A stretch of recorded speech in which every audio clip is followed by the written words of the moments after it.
Hey guys, what's going on? Space Cowboy here. Welcome back to the channel. Got another video for you guys today. Before we begin today's video, please make sure to drop a like down below. It's very easy to do and helps the channel out so much, so please make sure to do so. Also, if you're new here, feel free to subscribe for more Dallas Cowboys content from yours truly, now and in the future, and finally hit that notification bell to be notified when I go live or post new content. With all that out of the way, I wanted to continue our discussions regarding training camp and more so go to the discussion of what do we do with the running game. You know, I talked about the Cowboys offense looking to be more dynamic in the passing game, but what does this mean for the running game? Now, I want to be emphatically clear, I do not believe the Cowboys will get away from one of their strengths, which is running the football. However, I do think the way we go about running the football will change. Now, something I've been noticing about the Cowboys in terms of what they have offensively is they have a luxury to do what many other teams in the past have done to successfully get to championships. And what is that? Now, we're just more so talking offensively. Usually teams that can run the ball the best, they can play hard-nosed defense, but again, more so running the ball effectively, tend to do well and go on deep playoff runs. As we saw, what was it, last year, we saw that the 49ers were a team that ran the ball well and had a good enough, really good defense to get them to the championship. However, with the Kansas City Chiefs showing that if you have a powerful of enough passing game and you have the weapons and you do know what the hell you're doing play calling wise, you can come back from pretty much any deficit, assuming that you can, you know, call the right plays, number one, and more importantly, do what you got to do. Now, I understand that, you know, a lot of us are excited for, you know, the possibilities of a triplet type of 1,000 yard receivers. You know, having three 1,000 yard receivers is something, you know, to fantasize and talk about. But the fact we're talking about that, and then we forget we have the best, or if not one of the best running backs in the league, and Ezekiel Elliott, and then a great backup in Tony Pollard behind him. I think a lot of people forget what this Cowboys team has in store in terms of its offensive capabilities. So not only if our passing game isn't working in a specific game, we can go to the run and vice versa. I mean, I don't know exactly how the offensive line is going to be comprised of, but if they can do their job effectively in terms of run blocking, and if you want to talk about passing, pass blocking, I do believe that this Cowboys offense has the chance to be one of the best in team history and possibly NFL history if things hit on all cylinders. Do I think that will happen? Will hit on all cylinders, you know, fully? Probably not, but that doesn't mean that that possibility is, you know, it's not out there, because we look at what Tony Pollard was able to do last year, and I think that he was extremely, criminally underused, and it was very upsetting to see how the coaching staff we had previously went about it.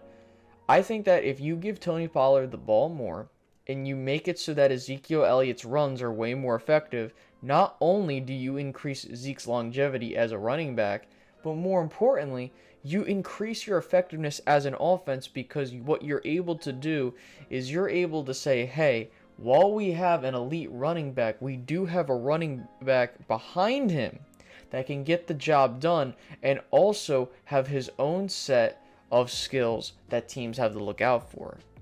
Now, the good part about having guys in Zeke and Tony is that you can put them out wide, and if you do want to use, you know, if you want to use them in the running game, you have the ability to have, you know, home run capabilities with Tony Pollard. We've seen that. I'm not, you know, if you guys have been living under a rock, but Tony Pollard has shown his home run capability when it comes to him getting the ball and he gets open space, because he takes it and goes.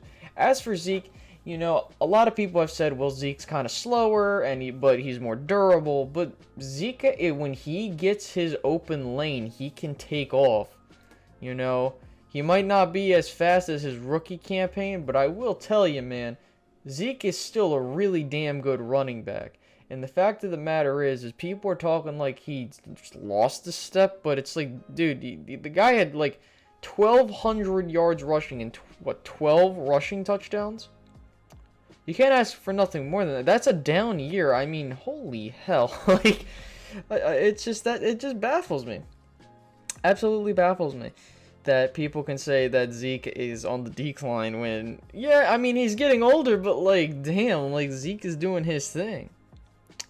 Now, with all this in mind, do I believe that the Dallas Cowboys, will they continue to use their strength or establish the run as we've been told under, Coach Garrett beforehand?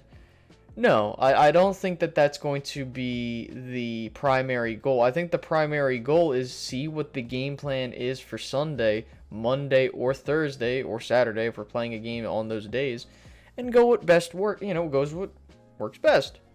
If it means we have to give Zeke and Tony the ball 30 to 40 times a game and we're winning the game, that's what we got to do. If it means that Zeke and Tony don't get as featured in the running game, but we're putting up a ton of points in the passing game, got to do what we got to do. Again, we need to realize that it's not about having either the passing game or the running game exclusively be elite or a top of the league type of, in that kind of echelon. All we're asking is just do your job and be efficient.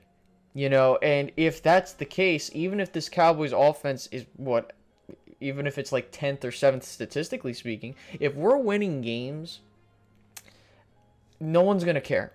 No one's going to care what the stats look like if we're winning games. It's only when we're not losing games, people will look and say, oh, these stats are inflated, or this, that, and a third, when, again, everything is a gray area when it comes to that.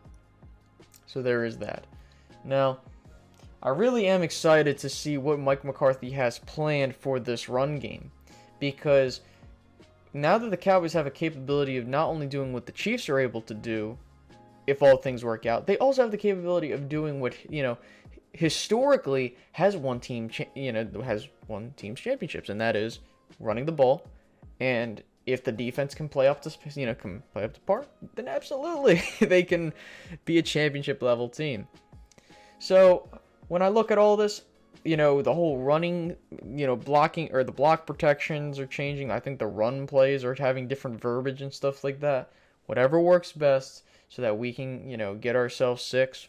I don't really care. So I want to hear what you guys have to say in the comment section below about, what should we expect, or, what do we have in store for this running game in 2020? Feel free to leave that down in the comment section below. If you've reached the end of this video right now, thank you so much. Make sure to like, make sure to subscribe, and make sure to hit the notification bell if you haven't done so already. With that being said, I will catch you guys in the next video. Peace out, guys. Bye-bye.